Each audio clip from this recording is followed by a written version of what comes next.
নমস্কার বন্ধুরা, পিঙ্কির kitchen with বিলপুটে তোমাদের সবাইকে স্বাগত ও ভালোবাসা জানিয়ে আজকে আরেকটি নতুন রেসিপি ঘুগনি তোমাদের সকলেরই কম বেশি পছন্দের জিনিস আমি আজকে বানাতে চলেছি। তোমরা দেখো আমি কিভাবে বানাই। এটা দু রকম ভাবেই বানানো যায়, নিরামিষভাবেও বানানো যায়, আমিষভাবেও বানানো যায়, মানে পেঁয়াজ রসুন দিয়ে। আমি আজকে পেঁয়াজ রসুন দিয়ে করে দেখাবো এবং তোমরা দেখতে থাকো, আশা করি তোমাদের ভালো লাগবে এবং অবশ্যই কমেন্টের মাধ্যমে জানিও কেমন লাগলো। তাহলে চলো দেখতে থাকো আমি কিভাবে ঘুগনি রেসিপিটা বানাচ্ছি।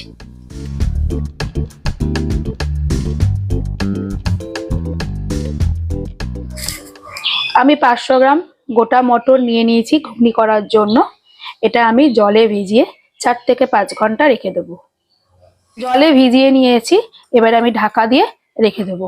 4 থেকে 5 ঘন্টা পর আমি ফিরে আসবো। 4-5 ঘন্টা হয়ে গেছে, মটরগুলো ভেজানো ছিল, দেখো খুব সুন্দর ভিজে ফুলে উঠেছে। এবার আমি এটা প্রেসার কুকারে দিয়ে সিদ্ধ করতে দেব। সিদ্ধটা যাতে তাড়াতাড়ি হয় তার জন্য একটু দিয়ে দেবো লবণ, এবং এতে কি হবে, লবণটা মটরের ভিতরে ঢুকলে মটরের স্বাদটাও ভালো হবে খেতে। আর দিয়ে দেবো সামান্য একটু হলুদ দিয়ে একটু নাড়াচাড়া করে নিয়ে মিশিয়ে নেবো।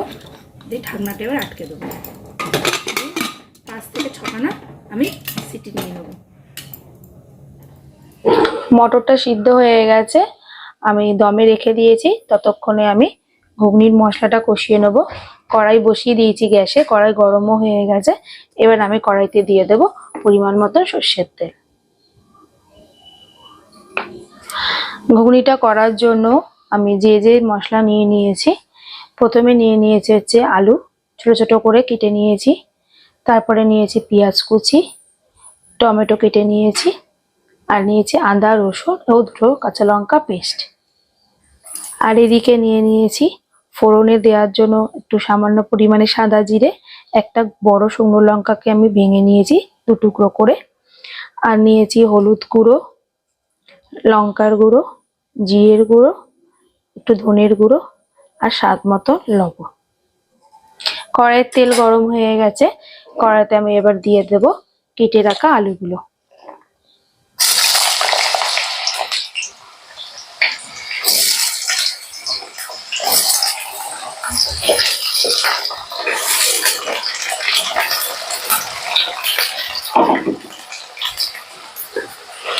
আলুটা তাড়াতাড়ি সিদ্ধ হওয়ার জন্য দিয়ে দেবো সামান্য একটু হলুদ আর সামান্য একটু লবণ দিয়ে ভালো করে নাড়াচাড়া করে তেলের সাথে আলুগুলো মিশিয়ে নেব। দিয়ে কিছুক্ষণের জন্য ভাজতে দেবো। আলুটা অনেকটাই ভাজা হয়ে গেছে আমার, বেশি ভাজবো না, কারণ আমি আবার আলুটা কষাতে দেবো। আমি পাত্রে তুলে নেবো তেল থেকে।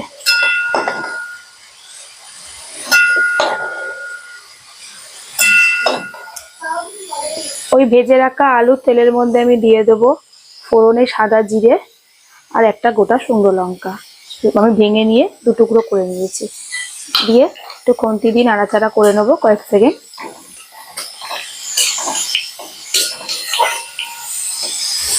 এবার দিয়ে দেবো কুচিয়ে রাখা পেঁয়াজগুলো,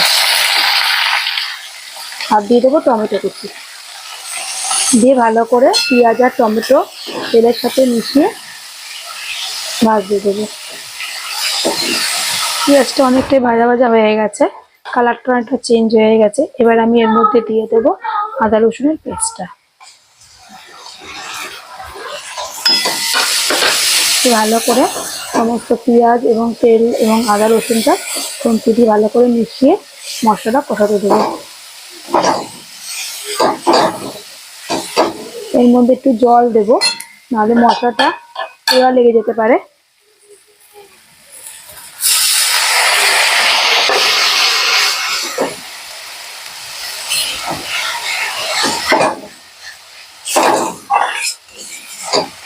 যতক্ষণ না মশলার থেকে আদা রসুনের কাঁচা গন্ধটা যাবে ততক্ষণ মশলাটা আমি ভালো করে কষিয়ে নেবো, এবং মশলার থেকে আস্তে আস্তে তেল ছাড়াও শুরু করবো যদি ভালো করে মশলাটা কষানো হয়ে যায়। যত মশলা কষানো হবে রান্নার স্বাদ ততই বাড়বে এবং খেতেও ভালো লাগবে। মশলার থেকে তেল ছাড়তে শুরু করে দিয়েছে। এবার আমি এর মধ্যে গুঁড়ো সব মশলাগুলো দিয়ে দেবো একসাথে। দিয়ে ভালো করে সমস্ত মশলা নাড়াচাড়া করে মিশিয়ে নেব।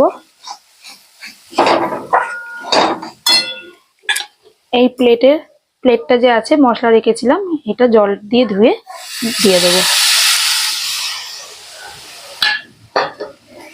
ভালো করে এবার জলের সাথে সমস্ত মশলা মিশিয়ে মশলাটা আমি কষিয়ে নেব। মশলা অনেকটা কষে এসছে, তেল ছাড়তে অনেকটা শুরু করে দিয়েছে। এবার আমি এর মধ্যে দিয়ে দেবো ভেজে রাখা আলুগুলো। আলুগুলো দিয়ে মশলাটা কিছুক্ষণ কষিয়ে নেব। সমস্ত মশলার সাথে আলুটা মিশিয়ে নিয়ে কষিয়ে নেব। এবার আমি এর মধ্যে দিয়ে দেবো সিদ্ধ করে রাখা মটরগুলো।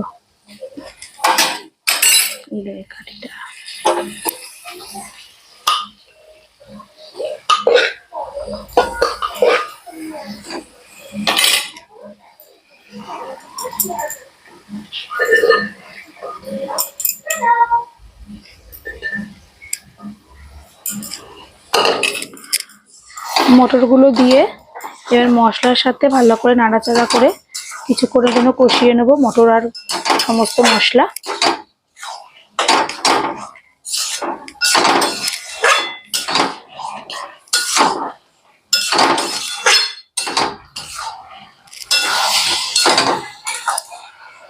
এবার আমি এর মধ্যে জল দিয়ে দেবো।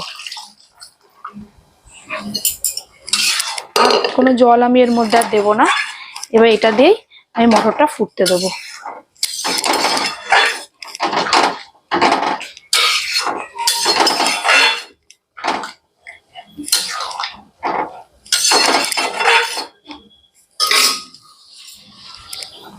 স্বাদটা ঠিক থাকার জন্য ঝাল এবং নুনে একটু দিয়ে দেবো সামান্য চিনি।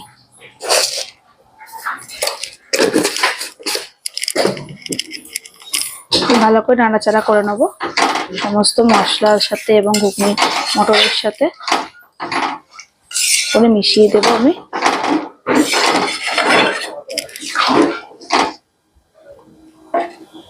এবার এর মধ্যে আমি দিয়ে দেবো কুচিয়ে রাখা ধনেপাতা। এই রান্নায় ধনেপাতাটা হচ্ছে খুবই জরুরি, তাদের স্বাদটা অন্যরকম আনে। যে নিরামিষভাবে বানাও কি পেঁয়াজ রসুন দিয়ে বানাও, ধনেপাতাটা অন্যরকম স্বাদ এনে দেয় ঘুগনি। ভালো করে নাড়াচাড়া করে মিশিয়ে নেবো ধনেপাতাগুলো ঘুগনির মধ্যে। কিছুক্ষণের জন্য ফুটতে দেবো। তৈরি হয়ে গেছে আমার ঘুগনি রান্না। এবার আমি কড়াই থেকে পাত্রে ঢেলে নেব। পাত্রে ঢেলে নিয়েছি ঘুগনি। রাতে খাওয়ার জন্য বানিয়েছি, এখন ঘুগনি বানানো হয়ে গেছে। এবার আমি গরম গরম পরোটা দিয়ে এটা খেতে দেবো সবাইকে। এটা তোমরা রুটি লুচি পরোটা সবার সাথেই খাওয়া যায় এবং খেতে খুবই দুর্দান্ত হয়। তোমরাও বাড়িতে এইভাবে ট্রাই করে দেখো, আশা করি তোমাদের ভালো লাগবে। এরকম নিত্য নতুন রেসিপি পেতে হলে অবশ্যই আমার চ্যানেলটাকে সাবস্ক্রাইব করে আমাকে সাপোর্ট করো, আমার পাশে থেকো, অনেক অনেক লাইক কমেন্ট শেয়ার করো। তাহলে আজ আসছি, দেখা হচ্ছে পরে নতুন কোনো রেসিপির সাথে। ততক্ষণ তোমার সবাই ভালো থেকো এবং সুস্থ থেকো। টাটা।